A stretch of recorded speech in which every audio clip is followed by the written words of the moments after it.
जय गुरु जी।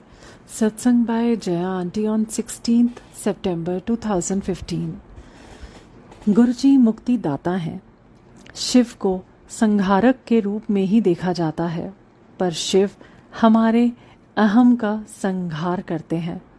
सृष्टिकर्ता कभी भी अपनी सृष्टि का विनाश नहीं करता जब तक हमारा अहम इतना बड़ा नहीं हो जाता कि हम ईश्वर के अस्तित्व से ही इनकार करने लगते हैं। ईश्वर है और हम सबके अंदर है, पर ईश्वर के दर्शन तभी हो सकते हैं जब अहम उसके लिए जगह खाली करेगा।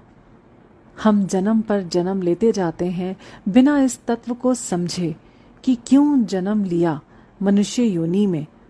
आज जो भी सुख मिल रहा है उसका आनंद जरूर लें हम, पर हर पल ये एहसास के साथ कि ये हमारा नहीं है, पर हमें दिया गया है हमारी तृप्ति हेतु।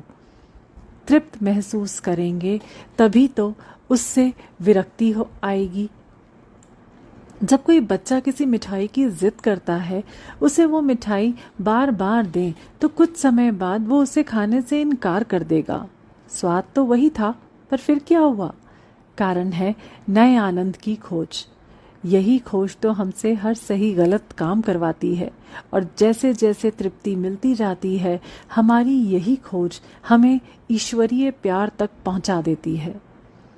कोई भी आनंद स्थायी नहीं है इस धरती पर। मनुष्य का स्वभाव है जब तक कोई वस्तु उसे नहीं मिलती तब तक जी जान लगा देता है, पर मिल गई तो थोड़े ही वक्त में उदासीन हो जाता है। इस स्वभाव को वस्तु तक सीमित रखते तो भी गनीमत थी, पर हमने इसे दूसरे इंसानों पर भी लागू कर दिया। प्रेम में पड़ते हैं, कुछ भी कर डालते हैं उसे अपना बनाने को, और जब अपना बन जाता है तो बेपरवाह होकर ठुकराना शुरू कर देते हैं। ऐसा कारण ही है कि हम उस प्रेम को परिपूर्णता के साथ कभी ग्रहण किए ही नहीं। हम सब की मंजिल वही प्रेम है जिसे दिव्य कहते हैं, जो हमें गुरुजी से मिलता है। दिव्य प्रेम जब तक हमारे अंदर प्रज्वलित नहीं होगा, हम गुरुजी के प्रेम को नहीं पहचान सकते। कितना भी कह लें, गुरुजी हम आपसे बिना कुछ मांगे प्रेम करते हैं, ये सिर्फ अपने को तसल्ली देने भर जैसा है। गुरुजी वो शक्ति है जो कुछ भी हमें दे सकते हैं, सदा हमें प्रोटेक्ट कर सकते हैं। ये बात हमारा मन और दिमाग दोनों जानता है, और यही स्वार्थ है कि हम गुरुजी को कहते हैं कि हम उन्हें प्यार करते हैं। शायद इतनी बड़ी संगत में कुछ विरले ही मिलेंगे जो सच में गुरुजी से प्रेम करते हैं, पर गुरुजी भी हमारे गुरु हैं, वो हमारे रचयिता हैं।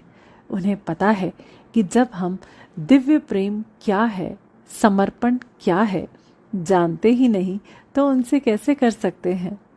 ऐसे भी इस प्रेम को शब्दों में कोई कैसे बयान कर सकता है। बस थोड़ा बहुत जो साधु संतों ने लिखा अपने अनुभव को, उसे पकड़कर ही हम चल रहे हैं। ये तो स्वतः आएगा जब सृष्टि से या सृष्टि के किसी निर्माण से हम ये प्यार करना सीख जाएंगे। उस दिन ही हमें गुरुजी से असली प्यार हो जाएगा। तब तक यही सही है कि हम रोज गुरुजी को कहते रहें कि हम उनसे प्यार करते हैं। एक दिन आएगा जब हमारे सांसारिक प्यार का चेहरा गुरुजी में और गुरुजी का चेहरा सांसारिक प्यार में दिखने लगेगा।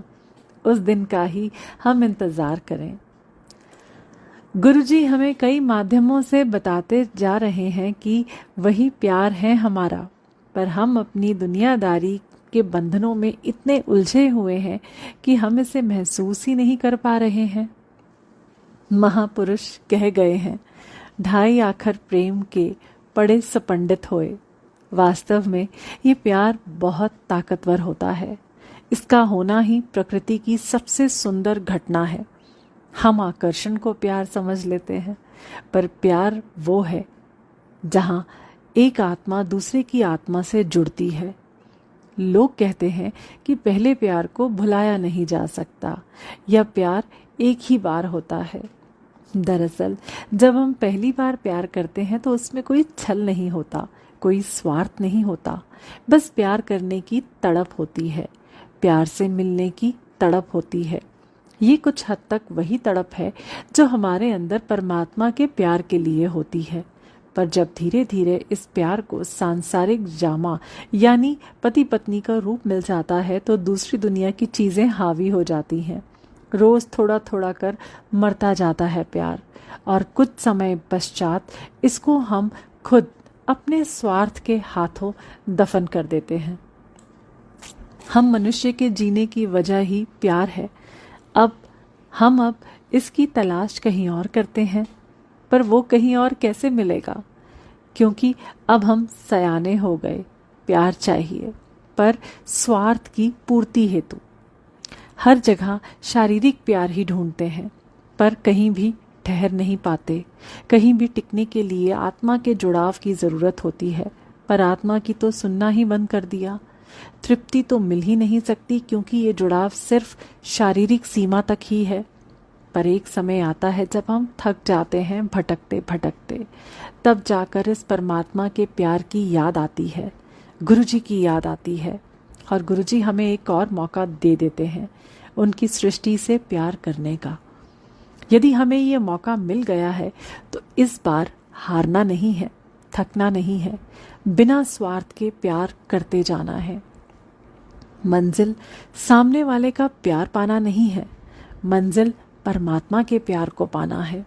उसमें समाहित होने के लिए जो आवश्यक स्वीकार वाली स्थिति हमारी होनी चाहिए, उसे अपने में लाना है, या कह सकते हैं परमात्मा के प्यार के लायक बनना है। सदियों से बदलते हुए समाज के नियमों से अपने को इस बार अछूता ही रखना है।